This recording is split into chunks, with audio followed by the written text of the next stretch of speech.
네, 저는 1991년 3월 17일에 구원받은 이주갑 형제입니다. 현재 페루의 쿠스코 교회에서 형제자매들을 섬기고 있습니다.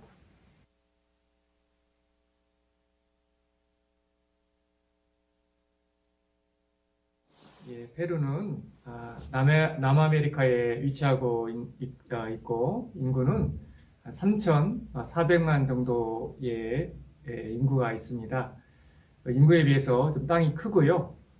저희 대한민국의 한 13배 정도의 크기의 규모의 땅을 가지고 있습니다. 페루의 특징들은 대부분의 분들이 아시겠지만 세계 7대 불가사의 중에 두 곳이 페루에 있거든요. 그래서 나스카 문명도 나름 유명하고, 그리고 마추픽추가 페루에 있는데, 그 마추픽추가 특별히 지금 제가 사역하고 있는 쿠스코에 위치하고 있습니다. 페루 복음은 시작은 2011년도 경에 먼저 페루 리마 교회에 계시는 김병현 목사님과 그 가정이 들어오셔서 많은 수고와 땀을 흘리셨습니다. 그 토대를 잘 마련해 주셨고요. 그 이후에 2년 후에 2013년경에 저희 가정이 두 번째로 페루 침보대 교회에서 이렇게 와서 사역을 하게 되었고요. 지금은 25개 도 중에 페루의 5개 큰 도에 저희 교회가 생겼습니다. 리마, 침보대, 또르이오, 쿠스코, 아레키파, 이렇게 5곳에서 힘있게 지금 복음을 전하고 있습니다.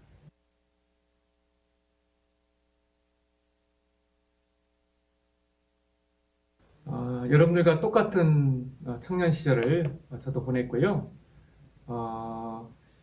청년 시절에 우연한 기회에 몽골 선교 여행을 동참할 수 있는 기회가 있었습니다.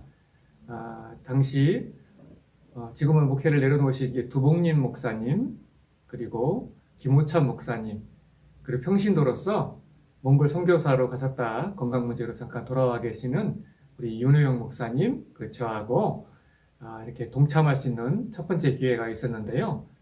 그때가 몽골 선교 초창기였습니다. 어윤나 자매님이 한 분이 구원을 받고 가정을 전도해서 한 10분 정도의 분들이 구원을 받았거든요. 근데 그 10분이 무려 한 80여 분을 모아놓고 집회 요청을 하셔서 그 2차 선교 여행 중에 동참하게 되었고, 그 말씀을 들었던 80여 분 가운데 무려 60분 이상이 구원받는 그런 놀라운 역사를 경험하게 되었습니다. 그리고 그 이후에도 몽골 지역에 다시 한번 둔두고비라는, 지금은 교회가 되었는데요, 고비 사막 한가운데 있는 아주 작은 마을입니다.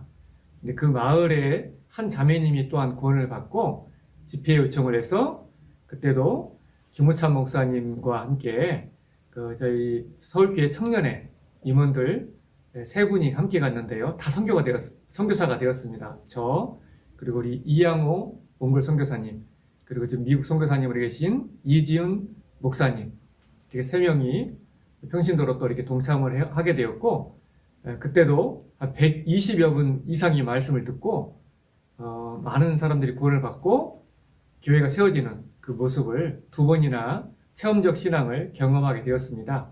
그래서 그때 전도인의 꿈을 꾸고 선교를 가졌던 것이 아니라 평신도로서 그때부터 아무에게도 얘기 안 했던 것 같아요. 단 한 사람, 저희 자매를 계속 괴롭혔습니다. 평신도로서 얼마든지 나가서 운전 하나 해주더라도 선교에 도움이 되니까 우리 나가자. 주님도 오실 날 너무 가까운데 조금이라도 주님 앞에 더 쓰임받고 그 좋은 기회를 한번 잡자 했는데, 참 좋은 신앙과 마음을 가졌던 저희 자매였지만 그 준비되는 과정은 좀 시간이 걸렸습니다. 그래서 계속해서 괴롭히는 가운데 2010년도에 제가 이제 전도인 부름을 받게 되었거든요. 그 선교의 마음을 가진 지 7년이 지난 후였습니다. 그리고 그 이후에 전도인 되고 나서는 더더욱 저희 자매를 괴롭히면서, 저도 괴롭힘을 당했죠. 항상 마음적으로. 다른 괴롭힘이 아니라 항상 전도인 수련회 때마다 이화 목사님께서 아주 간절하게 전도인들 죽을 자리 찾아가라고 항상 간곡하게 당부하는 말씀 가운데 마음 가운데 선교에 대한 마음을 계속 갖게 되었고 그런데도 이제 저희 자매가 준비가 안 됐었어요. 그래서 이제 단호하게 전도인 되고 나서는 3년 동안은 기다려줄 수 있다. 하지만 3년 이후에는 이제 통보가 아예 이제 관건이 아니라 통보니까 따라오든지 끌려오든지 둘 중에 하나만 하라고 했더니 제 자매가 감사하게도 마음의 준비를 해줬습니다. 그래서 10년째 선교의 마음을 평신도로서 7년, 그 전도인으로서 3년 이렇게 마음을 이렇게 10년 준비 과정 가운데 마음의 준비가 되었고 그래서 선교를 나가게 되었습니다. 사실은 이 몽골 선교만 항상 생각을 했었는데요.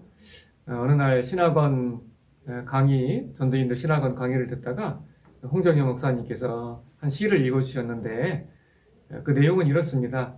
빛이 환한 그런 것이 아니라 복음의 빛이 한 번도 비치지 않은 곳에 복음을 비치고 싶다라는 그런 소원을 가진 안나 길버트라는 분의 그 시를 이렇게 읽어주셨는데 그때 당시 몽골에는 선교사님들이 그래도 한 10분 이상 들어가 계셨고 남미는 이제 막 초창기였거든요. 한두 분 이제 선교사님 들어가시고 조금씩 이제 열려가는 그런 단계에 있었기 때문에 되도록이면 복음의 빛이 더 들어가지 않은 남미로 가는 것이 좋겠다라는 생각이 들어서 마음에 결심을 하고 이제 남미 선교를 준비하고 있었는데 그 마음의 준비가 된 지 며칠 안 돼서 남미 에콰도르에 계신 여기 김상혜 선교사님이 연락이 오셨고 그러니까 주님 뜻으로 받아들이고 그래서 바로 연락 받자마자 한 달 정도밖에 안 됐던 것 같아요. 바로 이렇게 선교사로 남미 선교사로 지원하게 되었습니다. 예.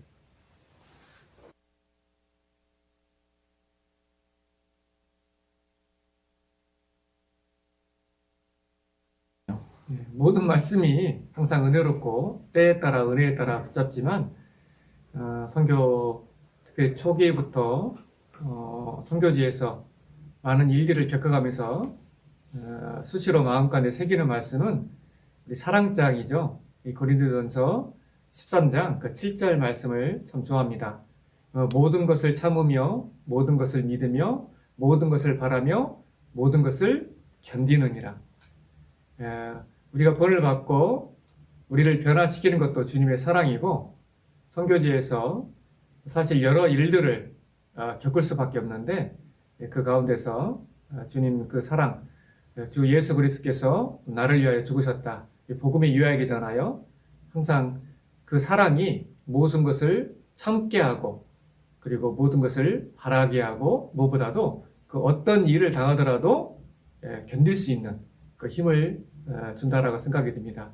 그래서 많은 말씀이 있지만 딱 한 가지만 물어보셨으니까 가장 처음부터 지금도 끝까지 계속해서 그리고 또 붙잡고 갈 말씀이 고린도전서 13장 7절 말씀입니다.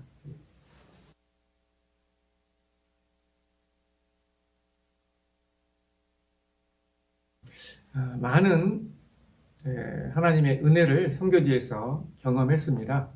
그걸 다 말씀드릴 수 없지만 가장 최근에 주님께서 주신 은혜고 기쁨이라면 코로나 기간 가운데 그 페루 잘 아시는 대로 인구 대비 사망률이 전 세계 1위입니다.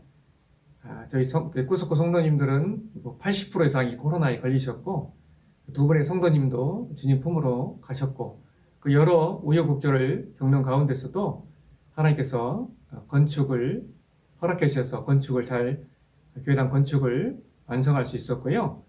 또한 그 와중에 교회당 건축이 완성이 되니까 복음의 문을 활짝 열어주셔서 한 자매님을 통해서 우리 쿠스코 안에 있는 위성도시 가운데 산토 토마소라는 그런 도시가 있습니다.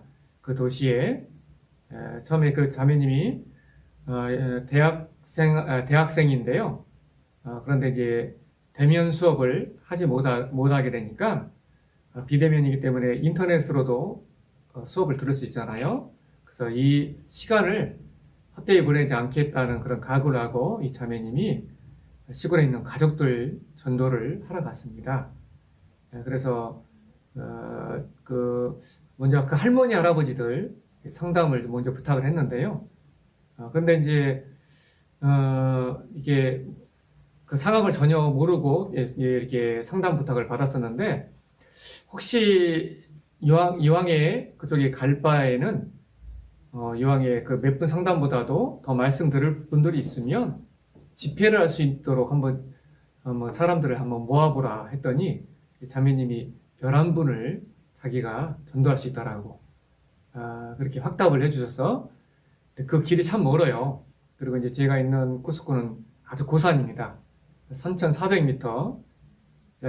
이해가 가세요? 백두산의 한 2배 정도 보시면 되는데요.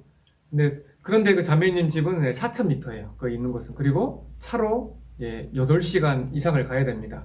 이렇게 이제 험난한 이런 산을 3개 정도를 넘는 것 같아요. 꼭대기가 한 4,800m 정도? 그 산을 오르락 내리락 이렇게 3번을 가야 한 8시간에서 9시간 걸리는 거리인데, 그래서 녹초가 돼서 이렇게 딱 도착을 했는데, 이렇게 상황을 살피러 갔거든요. 근데 그 자매는, 그날부터 집회를 해달라는 겁니다. 도착하자마자. 그래서 참 몸은 너무 힘들었지만, 간절한 마음으로 이렇게 준비했다면, 하나님이 예비하심이 있겠다라는 확신을 가지고, 그 첫날 월요일부터 이제 집회를 진행을 했는데요. 딱 정말 11명이 왔더라고요. 11명. 그런데 그 11명이 첫날 말씀을 듣고 마음이 격동이 되고, 그 중에 그 동네에 한 교회 지도자 합격에 있는 분이 한 분이 말씀을 들었는데, 이 말씀을 이렇게 동네 사람들이 함께 들었으면 좋겠다.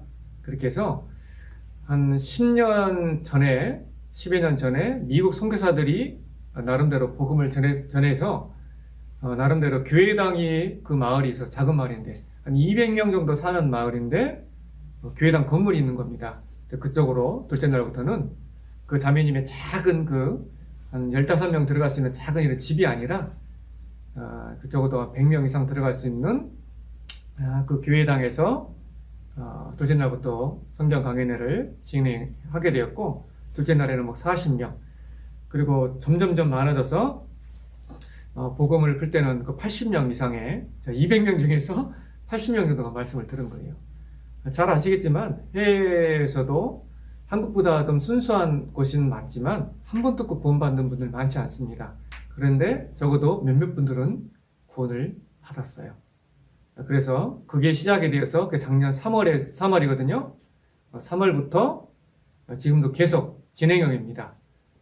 그래서 그 직계 지역에 많은 분들이 구원을 받고 그 가운데서 많은 싸움이 있었습니다. 그런데 그 중에서 최고의 리더, 그러니까 가장 거기서 목사 일을 하셨던 분이신데 그분이 36년 만에 구원을 받았어요. 두 번째 집회 때 구원을 받았어요. 첫 번 말씀을 듣고는 구원을 받지 못하고 두 번째 집회 때 이분이 구원을 받고 많은 분들 앞에서 간증을 한 겁니다. 자신은 구원도 이뤄진다라고 생각했고 지식적으로만 알고 있었던 영접식 구원이었는데 자기는 36년 만에 진실된 참된 복음을 깨닫게 되었다고.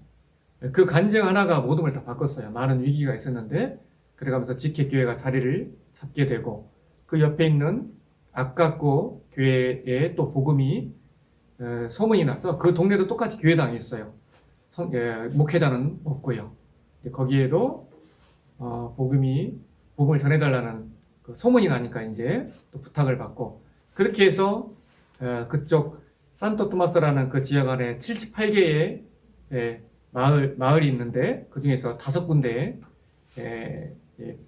그 마을에 복음이 전해졌고, 근데 안타깝게도 5군데 중에서 한 군데는 많은 사람이 구원을 받았는데 목사가 구원을 받지 못했어요.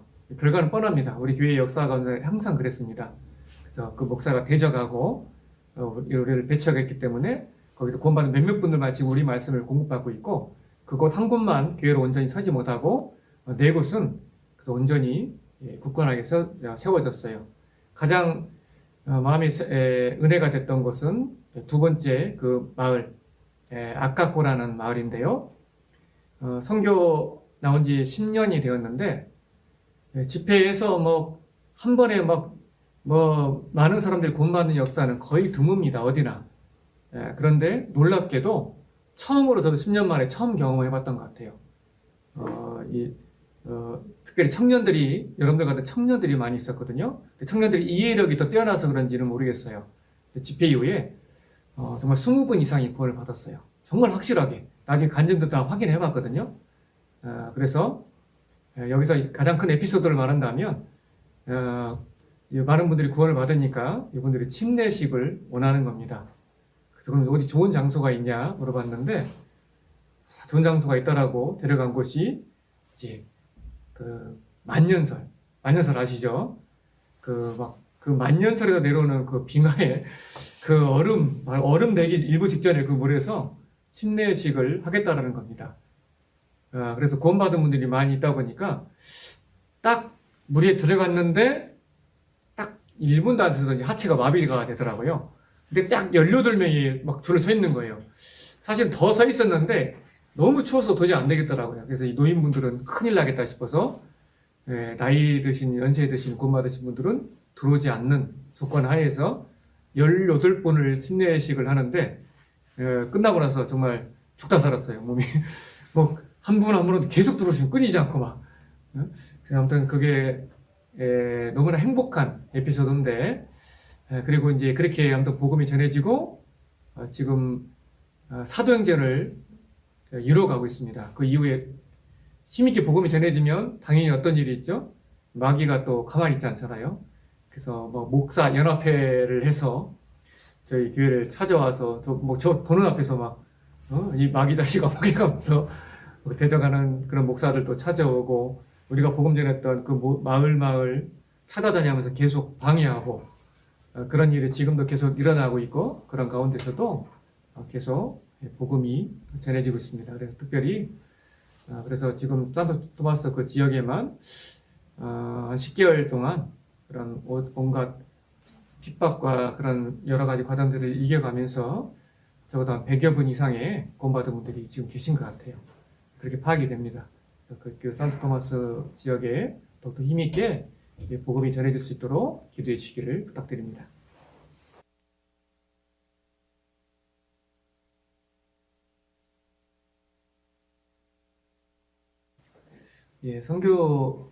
선교지에서는 혼자 할 수가 없죠. 사도 바울도 선교 여행할 때 항상 그 믿음으로 자기의 모든 것을 드리는 그런 동역자들이 있었기 때문에 이뤘던 것처럼요. 선교지도 마찬가지입니다. 그리고 해외에서는 특성상 가족이 동역자로서 한 마음으로 모아지는 것이 너무나 중요합니다. 아이들도 선교 나와서 여러 일들을 당하고 연단이 됩니다. 심지어 저희 둘째 딸 같은 경우는 왕따를 수시로 당하기도 하고, 근데 나갈 때 태권도를 배워 나가거든요. 태권도가 3품이에요. 3단. 3품이니까 하도 괴롭히니까 남자애들 3명을 혼자 패가지고 불려가기도 하고 제가 그랬었는데, 하여튼 근데 그런 과정 가운데서 아이들이 선교지에 최적화되고 이렇게 배웠기 때문에 하나의 가족이 팀입니다. 그래서 이제 교회당을 건축하면서 사택을 교회당에 지었기 때문에 아까 말씀드렸던 그 산토 토마스 그 지역에 갈 때는 일주일 동안 교회를 비워야 되잖아요. 집을 비워야 되잖아요. 근데 교회를 지켜야 되기 때문에 제가 또 언어에 약한 부분이 있고 그래서 저희 자매, 저희 큰딸, 저하고 셋이서 한 팀이 돼서 집회를 하러 가고 저희 항상 그 둘째 딸이 교회당을 지키면서 수요 말씀, 방송 같은 모든 부분들을 준비하고 있고요. 또 이렇게 행사하면 많은 미디어를 영상이라도 준비하잖아요. 그래서 그 미디어 쪽에는 방송과 미디어 이쪽에 저희 둘째 딸이 그 모든 영상이라든지 미디어에 관련된 모든 것들을 방송 이런 것들 다 총괄하고 있고요. 그리고 뭐 아이들이 피아노 이렇게 딱딱 세분화되어 있습니다. 그래서 저도 마찬가지고 우리는 주님의 동역자들이잖아요. 사무엘상 14장 6절에서 7절에 보면 요나단이 이게 적군과 전쟁을 하러 갈 때 그게 병기든 소년이 있었잖아요. 병기든 소년. 그래서 항상 주님께서 어떤 1%의 그 길을 보여주시면 우리는 100%의 믿음을 가지고 나아가면 그 병기든 자의 마음으로 나아가면 주님께서 다 해주시더라고요. 그 병기든 자가 간증한 것처럼 당신은 요나단한테 얘기를 당신은 앞서가소서 내가 당신과 마음을 같이하여 나아간다 라고 간증하잖아요. 그래서 지금 선교지에서 최고의 마음을 같이하여 나아가는 가족들, 가족 네 사람이 하나가 되니까 그 시너지 효과로서 주님이 또 배가 되게 하고 더 큰 역사를 이루어가는 것 같습니다. 특별히 우리 대학생 형제 자매님들 이 복음을 해서 주님이 항상 앞서 가시고 길을 열어주잖아요. 그러면 당신과 마음을 같이하여 따르리이다.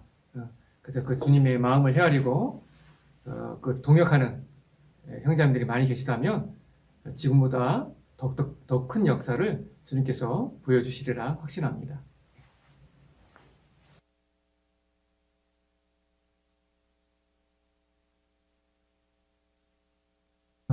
페루에는 처음에 말씀드린 대로 페루는 아주 큰 땅입니다. 페루가 우리 대한민국의 한 13배 정도의 크기를 갖고 있습니다. 제가 있는 쿠스코만 해도 인구는 뭐 한 120만 정도, 그 정도 인원이 있지만 대한민국보다 더 큰 땅입니다. 아까 말씀드린 대로 쿠스코의 시골 산토토마스 가는데 8시간 걸린다고 말씀드렸죠. 한국에 8시간에서 운전해 가는데 없죠. 그리고 또 길도 좋잖아요. 예, 저희는 이런 길인데. 네, 그리고 한 도가 그렇게 크다면, 전체 도가 페루에 25개의 도가 있습니다. 그 25개 도 가운데 현재는 5개 도시에만, 그 도에만 하나씩 교회가 들어간 상태입니다. 아직도 복음의 빛이 한 번도 들어가지 않은 많은 지역이 있습니다. 그래서 주님이 조금만 더디 오신다면 그 25개 모든 도에 적어도 한 분 이상의 우리 교회가 세워지고 우리 선교사님들이 파송되는 그런 역사가 있기를 같은 마음으로 소망하고 있습니다.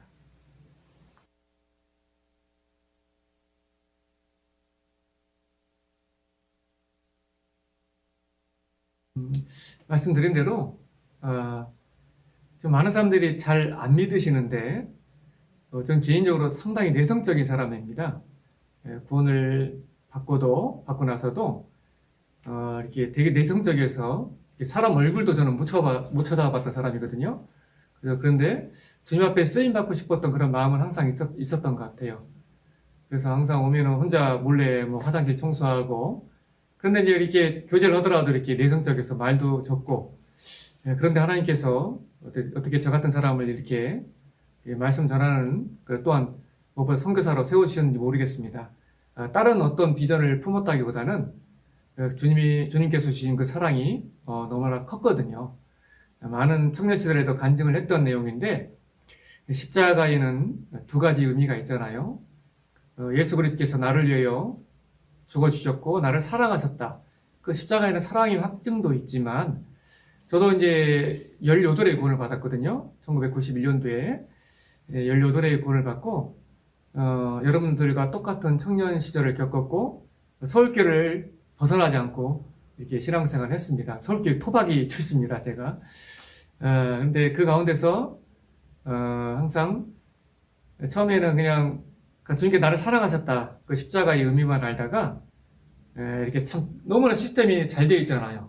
서울교회는 우리 대학 선교부도 마찬가지고 너무나 그 사람이 성장할 수 있는 그 모든 시스템을 갖춰 있기 때문에 그 가운데서도 저도 이렇게 신앙생활이 잘할 수 있었고, 신앙이 자라가면서 이제 다른 또 한 가지 십자가의 의미를 알게 되었습니다.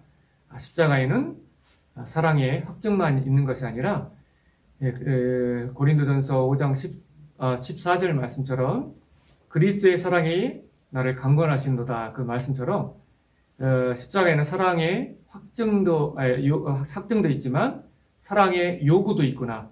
그 사랑의 강권이 있구나. 예수 그리스도께서 나를 위해 죽으셨는데 너는 나를 위하여 무엇하느냐? 나는 너를 위하여 피 흘렸는데 너는 나를 위하여 무엇하느냐? 그 사랑의 강권이 있다는 것을 알게 되었거든요. 그래서 어떤 다른 것보다도 어떤 작은 일이라도 주님 앞에 쓰임받고자 하는 쓰임받는 그런 사람이 되었으면 좋겠다. 그런 마음을 가졌습니다. 잠언 29장 19절 말씀처럼 묵시가 없으면 백성이 방자 행하느니라. 다른 어떤 비전보다도 제 청년 시절에 갔던 꿈과 비전은 적어도 이 주님의 몸된 교회 가운데 떨어지지 않고 어떤 일이 주어지더라도 주님 앞에 쓰임받는 그리스도인이 되고 싶다라는 그런 꿈을 가졌고, 서두에 말씀드렸던 것처럼 주위에는 그 선교의 꿈, 어떤 전도인으로서의 꿈이 아니라 혹시 나갈 수만 있다면 작게라도 작은 일 하나라도 선교지에서 쓰임 받다가 주님을 만나고 싶었던 그런 꿈을 가지고 있었습니다. 그리고 우리 청년들에게 특별히 부탁 및 이렇게 강권해 드리고 싶은 말씀은 많이 바쁘고 힘들고 여러 일들이 있지만 꼭 기회가 돼서 선교지에 한 번씩 선교 여행을 코로나도 좀 잠잠해지고 하면 갔다 왔으면 좋겠습니다. 제 인생을 바꿨던 제 신앙의 전환점이 되었던 건 그 체험적 신앙이었습니다. 그 두 번의 선교 여행이 주님 앞에 바른 비전과 바른 방향을 어떻게 살아야 되는지 그 꿈을 정확하게 보여주었습니다. 특별히 그래서 복음이 전해지는 어떻게 어려운 지역에 그런 선교에 동참할 수 있다라면 그런 기회들을 한 번씩 마련해서 그런 고난에 동참하신다면 더 신앙의 마음과 마음의 비전과 꿈이 더 넓어지리라 생각이 됩니다. 열매 많은 나무가 돌을 더 많이 맞잖아요. 그죠? 반대로 얘기하면 그 많은 열매를 맺기 위해서는 사실은 많은 어려움, 그런 고생을 사서서 온다 하잖아요. 그런 특별히 선교에 관련된 그런 고난의 동참은 많은 신앙을 돌아보게 하고 신앙의 발전을 줄 거라 생각이 됩니다. 그래서 그런 기회들을 우리 청년 형제 자매들이 꼭 가졌으면 좋겠습니다.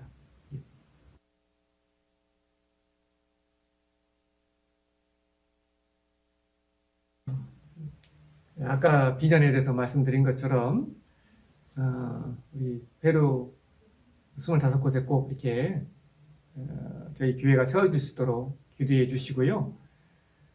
코로나 와중에도 페루 전역에 힘있게 지금 복음이 전해지고 있습니다. 특별히 또 제가 있는 이 쿠스코 지역은 이제 지금 수양관도 또 지으려고 하거든요. 이 봉사 회장님이 아주 남다른 신앙을 갖고 계셔서 이렇게 수양관 땅을 아주 그 한국 돈으로 치면 아주 좋은 땅이고 아주 비싼 땅인데요. 아주 크게 커요. 또 거기를 또 이렇게 기증해 주시게 되어서 이제 수양관도 이제 지으려고 합니다. 그렇게 되면 남북권 전체를 할 수 있는 수양회를 할 수 있게 되는데요.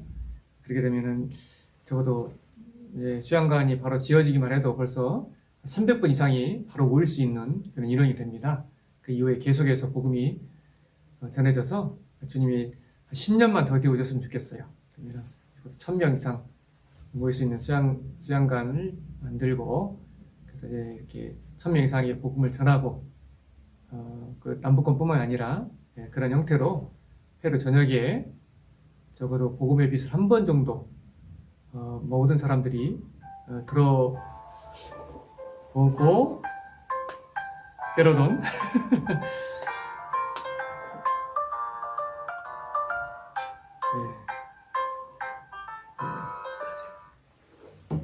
주님을 배웠으면 좋겠습니다. 생방송이다 보니까 애로사항이 있네요. 그리고 또 한 가지 좀 청년들 좀 부탁드리는 것은 우리 페루 선교 밴드가 있습니다.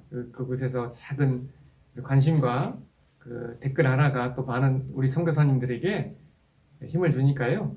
해외 선교 더욱더 관심 많이 가져주시고 페루뿐만 아니라 전 세계 우리 수고하시는 모든 선교지 기억해 주시고 기도해 주시면 더욱더 힘있게 복음이 전해지리라 생각이 듭니다. 이상입니다.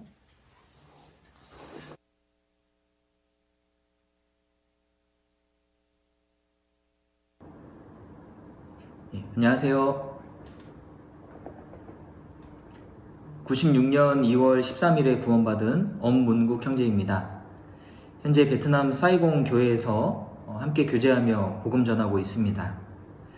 이렇게 전국에 계신 대학생 형제 자매님들과 함께 만날 수 있게 되어서 대단히 반갑고 하나님께 감사를 드립니다. 먼저 제가 있는 베트남에 대해서 간략하게 소개를 해드리겠습니다. 베트남 선교는 2003년도부터 시작이 되었습니다. 한국에서 한 형제님께서 출장을 오게 되시면서 베트남 선교가 시작이 되었고요. 당시 몇몇 외국인 자매님들께서 구원을 받으면서 모임이 시작되었습니다.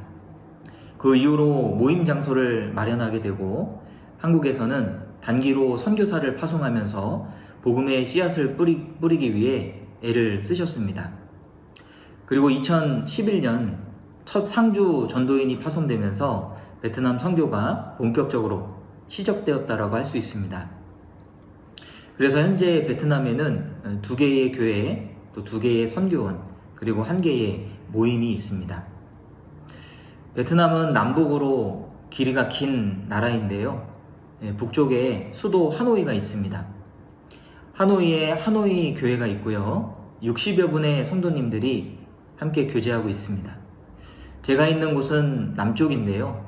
남부 호치민에 사이공 교회가 있고 100여 분의 성도님들께서 함께 교제하고 복음 전하고 있습니다.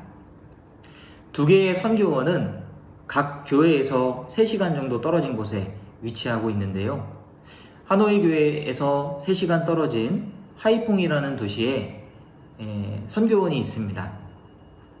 10여 분의 베트남 성도들이 교제하고 있고 사이공 교회에서 3시간 정도 떨어진 건터라는 도시에 건터 선교원이 있습니다. 역시 10분 정도의 베트남 분들이 모이고 계십니다. 또 다낭이라고 하는 중부의 관광도시가 있는데 거기에 여행업을 하시는 한국 형제자매님들께서 모임을 갖고 계십니다. 베트남 선교에 어려운 점 몇 가지가 있는데요. 베트남은 공산주의 국가입니다. 대외적으로는 많은 종교가 들어와 있고 종교의 자유가 있는 것처럼 보이지만 실제로는 정부의 철저한 통제를 받고 있고 또 종교의 자유가 허락되지 않는 그런 나라입니다. 정부에서 일하는 모든 사람들은 종교를 가질 수 없다고 하는 그런 규정이 있고요. 기득권층 대부분이 정부에서 일하거나 정부와 관련된 일을 하는 사람들이기 때문에 따라서 기독교를 믿는 많은 사람들은 소외계층일 수밖에 없는 것입니다. 간혹 정부에서 일하는 분들 중에 구원을 받는 분이 있다 할지라도 자신의 믿음을 드러낼 수 없기 때문에 신앙생활을 소극적으로 할 수밖에 없는 것입니다. 작년에 저희 교회에서도 정부에서 일하는 공안 자매님께서 구원을 받게 되셨는데요. 그분은 함께 사진을 찍을 수가 없습니다. 혹여나 교제하고 있는, 교회에서 활동하고 있는 그런 모습이 사진이나 동영상으로 찍혀서 인터넷에 올라가게 되면 정부에서 이를 확인할 수 있고 어떤 문제가 생길 수 있기 때문입니다. 이처럼 저희 교회는 지하교회로 숨어서 복음을 전한다는 그런 어려움이 있습니다. 저희도 여러분들처럼 자유롭게 수련회를 하고 또 마음껏 복음을 전하면 정말 좋겠는데요. 그렇게 될 수 있다면 아마 우리 형제자매님들, 베트남 형제자매님들이 더 빨리 성장할 수 있을 거라고 생각을 합니다. 그러나 이곳에서는 무허가 집회도 불법이고 복음을 전하는 것은 완전한 불법이기 때문에 제한된 상황 속에서 모일 수밖에 없는 것입니다. 앞서 선교하셨던 몇몇 선교사님들께서 전도의 현장에서 공안에게 적발이 되어서 문제가 생긴 적도 몇 건이 있고요. 몇 해 전에는 현지인 전도가 잘 되어서 사이공 교회에서 사이공 서북교회를 분가하게 되었습니다. 이 사이공 서북교회는 현지인들이 사는 동네에 위치하고 있었는데요. 현지인들 동네는 보통 외국인들이 많지 않기 때문에 한국인이 드나드는 것만으로도 어떤 문제가 될 수 있는 그런 곳입니다. 그래서 저희 선교사들은 사이공 서북교회에 드나들 때 철저하게 마스크를 쓰고 오토바이를 타고 조심스럽게 드나들곤 했었는데요. 명절을 앞두고 호구조사를 나온 공안에 의해서 교회라는 것이 적발되고 말았습니다. 결국에는 보안에 문제가 생겨서 다시 사이공 교회와 합쳐지게 되었는데요. 사이공 교회는 외국인이 많이 사는 곳에 위치하고 있고 상대적으로 보안에 안전한 곳에 위치하고 있습니다. 그러나 사람들이 많아지고 또 오토바이를 타고 수십여 명의 성도들이 출입하다 보니까 이를 또 수상하게 여긴 누군가가 신고를 하게 되었습니다. 그래서 주일날 출동한 공안의 감시를 받게 되었고요. 다행히 다달이 일정한 돈을 보내주기로 하고 그 사건을 무마시킬 수가 있었습니다. 이처럼 저희는 교회 명패를 달 수도 없고 자유롭게 공개적으로 전도 집회를 할 수도 없고 또 더욱이 노방전도는 절대 할 수가 없습니다. 이렇게 말씀드리면 저희가 아무것도 못하는 것처럼 생각하실 수가 있는데요. 물론 그런 것은 아닙니다. 물론 제한된 상황 속에서 또 어려움은 있지만 우리는 자유롭게 모이고 또 자유롭게 교제하고 말씀을 배우고 복음을 전하고 있습니다. 또 한 가지 베트남 선교의 어려움이 기독교에 대한 무지입니다. 이곳은 기독교 인구가 매우 적은 곳이기 때문에 교회라는 단어가 아주 생소한 곳입니다. 사람들은 성당이라는 단어는 알지만 교회라는 단어는 잘 모르는 경우가 있고요. 성경이라는 책도 우리 교회를 통해서 처음 들었다고 하는 그런 분들이 많이 계십니다. 그만큼 기독교에 대해서 폐쇄적이고 또 마음이 닫혀있는 그런 곳이라고 할 수 있습니다. 그리고 여러 이단 교파들이 베트남에 와서 사회적인 무리를 일으킨 적이 있기 때문에 사람들의 마음이 기독교 하면, 교회 하면 마음이 많이 닫혀있고 또 무서운 곳, 또 나쁜 곳 이런 인식들이 있습니다. 그래서 마음을 열고 성경을 접하기까지 어려움이 있는 것입니다. 이렇게 어렵게 마음을 열고 복음을 듣고 구원받는 것이 어려운데 신앙생활 하는 것은 또 어렵습니다. 한 분이 이제 구원을 받으면 가족들의 반대가 시작이 됩니다.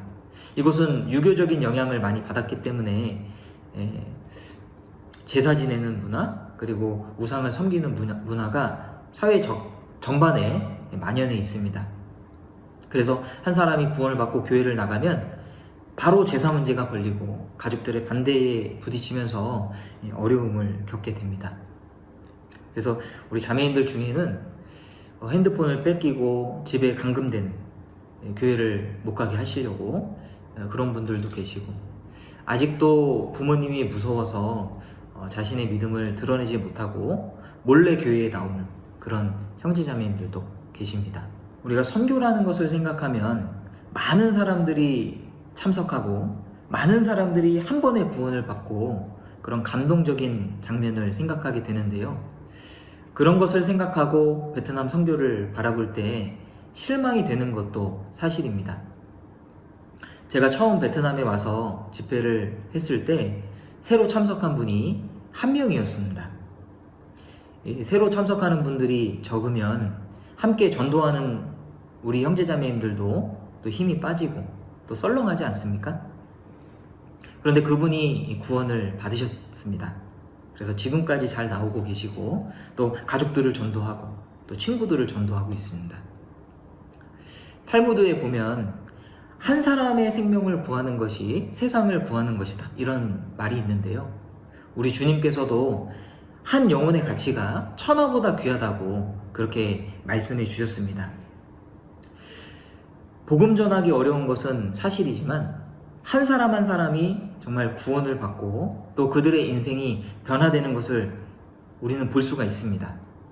그리고 문화가 다르고 언어가 다르고 많은 것들이 다르지만 구원받은 사람은 한국인이나 베트남인이나 똑같이 교제가 되고 살아가는 목적이 바뀌고 소망이 바뀌고 또 가치관이 다 바뀌는 그런 모습들을 우리가 보면서 이 복음의 능력을 실감하게 됩니다. 이 베트남은 복음 전하기 어려운 지역이다 보니까 하나님의 특별한 어떤 은혜가 있는 것 같아요. 과거에 성경이 완성되기 전에 하나님께서 사도들을 통해서 기적을 일으키시고 성령의 능력을 보여주신 것처럼 이곳에서도 복음이 전해질 때 조금은 특별한 방법으로 복음이 전해지는 것 같습니다. 그래서 이 구원을 안 받은 분을 통해서도 전도가 되게 하시는 경우도 있고요. 구원받지 않고 우리 교회를 쭉 나오시는 분인데 그분이 이렇게 열정적으로 전도를 해서 확실히 구원받는 그런 분들도 보게 되고요. 혹은 한국에서 어떤 분이 모르는 베트남 분과 채팅을 시작하면서 그것이 교회까지 연결이 되고 또 구원을 받고 또 그 가족들이 구원을 받는 그런 경우도 있었습니다. 그리고 어떤 분은 이제 상담을 하는데 우상은 은금이요 사람의 수공물이다, 이런 말씀이 있지 않습니까? 베트남에 우상이 많은데 그 말씀에 마음이 이렇게 꽂히게 된 겁니다. 그래서 우상을 바라보면서 저것은 사람의 수공물이지, 그런 마음이 들게 되면서 하나님을 알게 되고 믿게 되는. 보통 그런 구절들은 우리가 구원받을 때 이렇게 중요한 구절은 아니잖아요. 그런데 그런 구절들이 또 역사를 하게 돼서 하나님께 연결되는 그런 특별한 일들이 이제 있는 것 같습니다. 그러나 한 사람 한 사람이 이제 구원받기까지 아주 지루한 그런 시간을 인내해야 되는 것은 맞습니다.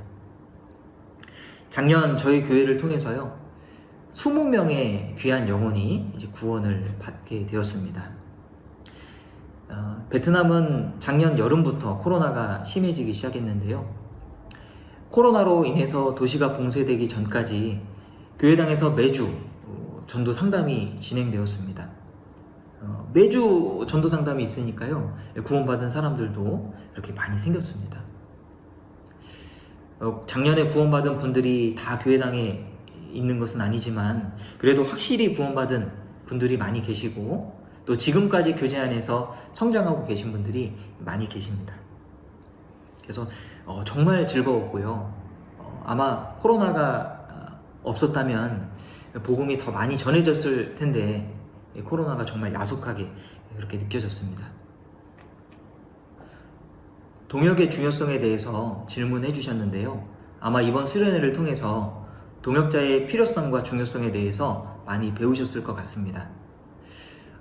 제가 선교지에 있으면서 이 교회의 중요성을 많이 깨달아가는 것 같습니다. 앞서 말씀드렸다시피 베트남 대부분의 분들은 교회라는 곳에 마음이 닫혀져 있습니다. 그래서 성경을 배우기까지 두려워하는 마음, 무서워하는 그런 마음들이 있습니다. 그런데 언제 마음이 열리냐면 새로운 분들이 교회에 왔을 때 우리 형제자매님들의 그런 모습들을 보고 이 마음이 열립니다. 그 형제자매님들의 친절한 모습, 그리고 따뜻한 모습, 또 하나된 모습, 복음을 전하기 위해서 그 간절한 진심 어린 그런 마음들이 비춰지면서 마음이 열리는 겁니다. 그래서 실제로 이렇게 마음이 열려서 구원받는 그런 분들이 많이 계셨어요. 그리고 대부분 구원받는 분들의 간증을 들어보면 이 교회의 따뜻함을 보고 마음을 열어서 말씀을 듣게 되는 그런 경우가 많이 있었습니다. 실제로 아주 오래 전에, 수년 전에 교회에 전도가 됐던 어떤 자매님이 계신데요. 그때 당시에는 이제 구원을 받지 못했습니다. 그런데 그 교회의 따뜻함이 계속 기억이 나는 거예요. 그리고 그곳에 가고 싶다. 그곳에 가고 싶다. 그래서 결국에는 하나님께서 어떤 자매님과 페이스북을 통해서 연결을 시켜주시고 교회에 와서 다시 말씀을 배우고 구원을 받은 그런 분들도 계십니다. 이 자매님이 아주 확실하게 구원을 받으셔서 간증할 때마다 정말 우리 교회에 대한 감사함, 또 복음에 대한 감사함, 이렇게 감사한 것들을 계속 간증해 주십니다. 그리고 한 번은 한국에서 유학차 오신 한국 형제님이 계신데 이분이 한국에서 잘 배우셨던 것 같아요. 그래서 항상 캠퍼스에 가면 캠퍼스 복음화를 해야 된다. 그래서 이 외국 학교에 와서 이제 복음을 전하게 되셨고요. 그때 뚜원이라고 하는 형제님이 구원을 받게 됐는데 이분도 처음에는 이제 관심이 별로 없었습니다. 이분도 성경이라는 책이 어떤 책인지 몰랐고요. 처음에 말씀을 들을 때는 별로 관심이 없었습니다. 그런데 이분이 교회를 너무 좋아하는 거예요. 그래서 교회에 와서 같이 밥 먹고 또 같이 이야기하고 또 말씀 배우고 그러던 중에 이제 구원을 받게 되었습니다. 그리고 구원을 받으면 또 우리 가족들을 전도하지 않습니까? 이분이 동생을 전도하고 또 부모님을 전도하고 또 형수님을 전도하고 또 할머니 할아버지를 전도하고 그래서 많은 분들이 이제 구원을 받게 된 겁니다. 그리고 또 그 형수님께서 또 동생을 전도하고 또 어머니를 전도하고 이 뚜원 형제의 어머니는 또 교회에 대해서 역시 무서운 마음을 갖고 계셨습니다. 그래서 이제 교회에 계속 아들이 말씀을 배워보자고 하고 교회로 와보자고 하니까 이제 친구들을 데리고 무서워서 이제 온 겁니다. 그리고 이제 교회를 둘러보고 형제자매님들을 만나보고 하다 보니까 이곳이 이상한 곳이 아니거든요. 막 그렇게 마음을 열고 이제 말씀을 배우게 되는 겁니다. 그래서 어떤 특별한 누군가가 이 복음을 전할 수 없잖아요. 혼자 전할 수 없고 우리가 사실 우리 교회가 작고 연약하지만 이 교회라는 곳으로 마음을 모으고 함께 시간을 내고 협력할 때 영혼이 건져지는 그런 모습들을 보게 됩니다. 저는 이곳에서 한국 교회가 얼마나 소중하고 감사한지를 더욱 깨달아갑니다. 한국 교회가 하는 대로 우리가 전도하고 있거든요. 한국에서 집회한 대로 이 베트남에서 집회하고요. 한국에서 성도를 섬기는 것처럼 이 베트남에서 똑같이 신방을 가고 성도들을 섬기고 있습니다. 제가 해외에 나오기 전까지 한국이라는 나라가 이렇게 좋은 나라인지는 정말 몰랐습니다. 저희 교회 형제자매님들 대부분은 참 열악한 상황 속에서 그렇게 살아가고 계십니다. 한 달을 벌어서 한 달을 살아가는 그런 분들이 대부분이시고요. 작년에 여름에 코로나로 인해서 출근을 할 수가 없게 되자 월세를 낼 수가 없었고 많은 분들이 집에서 쫓겨나게 되는 그런 상황에 처했습니다. 그래서 교회로 도움을 많이 요청하셨고 또 한국에서 지원해 주신 귀한 물질이 있었기 때문에 그분들이 밖으로 쫓겨나지 않고 또 그 위기를 잘 넘어갈 수 있게 되었습니다. 그래서 정말 한국 교회에 너무나 감사하고 또 우리 형제자매님들도 정말 그런 한국 교회에 감사하는 마음을 갖고 있습니다. 우리 한국 교회가 정말 든든하게 서 있기 때문에 우리가 복음을 전하는 것 같습니다. 그리고 교회를 세우기 위해서 얼마나 많은 수고와 희생이 있었을까. 한국의 대부분의 교회는 든든하게 서 있지 않습니까? 그 교회를 세우기 위해서 얼마나 많은 수고를 하셨을까. 그런 생각을 하게 됩니다. 그래서 정말 믿음에 굳건하게 서 계신 분들도 많이 계시고, 정말 우리가 한국 교회를 또 배우고 또 따라가야 되겠다, 그런 생각이 듭니다. 그리고 베트남에서도 저희 교회도 상당히 큰 편이잖아요. 100명 정도 있으니까요. 이 교회를 세우기 위해서 앞서 수고하셨던 선교사들의 그런 피와 땀이 있었기 때문에 그분들의 노고를 잊지 않고 정말 헛되지 않게 잘 지켜야 되겠다, 그런 마음이 있습니다. 대학생 시절 품었던 꿈에 대해서 질문해 주셨는데요. 제가 특별히 어떤 꿈을 품거나 그랬던 것은 아닌 것 같습니다. 그런데 이것 한 가지는 분명했었는데요. 시편 116편 12절에 보면 여호와께서 내게 주신 모든 은혜를 무엇으로 보답할꼬, 그런 마음이 저에게도 있었던 것 같습니다. 하나님께서 나 같은 사람을 위해서 죽어주셨는데 그분의 은혜를 꼭 갖고 싶다, 주님을 기쁘시게 하고 싶다, 그런 소원이 저에게도 있었습니다. 주님께서 복음 전하시는 것을 기뻐하시기 때문에 주님, 제가 복음 전하겠습니다, 그런 마음이 있었고요. 주님께서 성도 섬기는 것을 기뻐하시기 때문에 주님, 제가 주님의 귀한 성도들을 섬기겠습니다, 주님을 기쁘시게 하고 싶다는 그런 마음이 있었기 때문에 감사하게도 주님 안에서 그렇게 살았던 것 같습니다. 사실 그 마음은 지금도 변함이 없고요. 선교지에서도 주님이 주신 은혜 때문에 제가 이곳에 있고, 주님이 주신 은혜가 있기 때문에 여러 가지 어려움이 있다고 할지라도, 또 손해가 있을지라도 그것이 도리어 감사가 되고 또 기쁨이 되는 것 같습니다. 사실 제가 외국인들과 교제한다는 것 외에는 뭐 특별하게 다른 것은 없는 것 같습니다. 한국에서 교제하는 것처럼 함께 교제하고 또 함께 떡을 떼고 함께 복음 전하고 한 성령 안에서 또 교회가 주시는 그 은혜를 공급받으면서 그렇게 신앙생활을 하고 있습니다. 해외에 있는 제가 특별하게 선교하고 있는 것이 아니라 캠퍼스에 있는 우리 형제자매님들 한 분 한 분이 다 특별한 분입니다. 우리는 그리스도의 사신이잖아요. 제가 선교하면서 어려울 때가, 자신의 한계를 발견했을 때 그때가 참 어려운 것 같습니다. 그래서 교회의 어른들, 이호환 목사님께서 이곳에 와서 선교해 주시면 얼마나 좋을까, 또 홍정현 목사님께서 이곳에 와서 선교해 주시면 얼마나 좋을까, 그런 생각을 해보곤 하는데요. 한 사람이 전 세계를 다 갈 수는 없으니까요. 이호환 목사님을 대신해서 내가 이 자리에 파송되어 있구나, 그런 생각도 해보게 됩니다. 자, 그러면 정말 부끄럽고 무한한 책임감을 느끼게 되거든요. 그런데 사실 우리는 그리스도를 대신해서 파송되어 있는 거잖아요. 여러분들이 있는 그 캠퍼스에 여러분들은 그리스도를 대신해서 파송되어 있는 거잖아요. 그리스도를 대신한다는 그 사실이 우리를 정말 부끄럽게 합니다.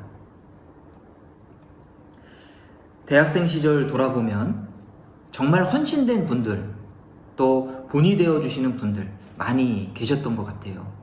그리고 그런 분들과 함께 제가 신앙생활을 할 수 있었다는 것이 정말 감사가 되고, 또 그분들과 함께 세상과 구별되기 위해서 함께 교제하고 또 전도하기 위해서 함께 마음을 모으고 수고했던 그런 기억들이 저에게 너무나도 좋은 추억으로 남아 있습니다.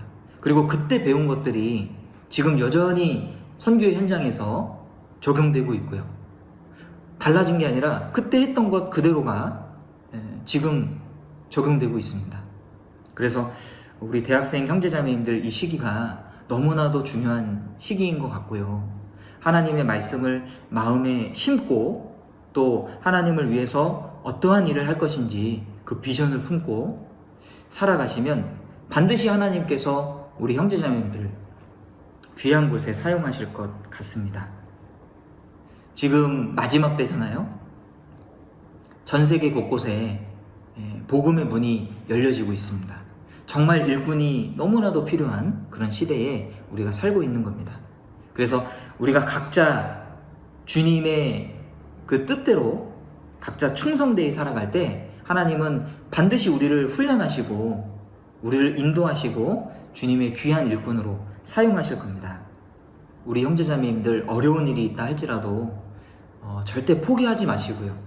끝까지 주님을 붙잡으시고 교제 안에 거하시고 그렇게 하셨으면 좋겠습니다. 이번 대학생 수련회를 통해서도 주님을 위해서 살아갈 수 있는 새로운 힘을 얻으시고 다시 한번 힘있게 신앙생활 하셨으면 좋겠습니다. 마지막으로 기도 부탁을 좀 드리도록 하겠습니다. 저희 베트남 교회는 신실한 일꾼이 너무나도 필요한 교회입니다. 하나님께서 이방인 선교를 위해서 사도 바울을 택하셨던 것처럼 베트남 선교를 위해서 택한 준비하고 계신 그런 그릇이 있을 거라고 믿습니다. 다만 그러한 일꾼이 빨리 등장해서 자국민에게 큰 책임감을 가지고 전도할 수 있도록 저희가 함께 기도하고 있습니다. 한국의 교회는 너무나 튼튼하신 분들이 많이 계시기 때문에 구원받고 그 안에 들어가기만 하면 잘 양육받고 성장하잖아요. 그러나 해외에 있는 많은 교회들은 이 신실한 일꾼들이 많이 부족하기 때문에 구원받는 사람들이 많이 생길지라도 그분들을 잘 붙잡고 또 말씀과 교제로 양육하는 데는 상당히 어려운 그런 부분이 있습니다. 그래서 새로 구원받는 것도 중요하지만 한 사람의 헌신된 일꾼이 나와서 많은 사람을 붙잡고 베트남의 많은 교회를 붙잡을 수 있도록 함께 기도해 주시면 정말 감사하겠습니다.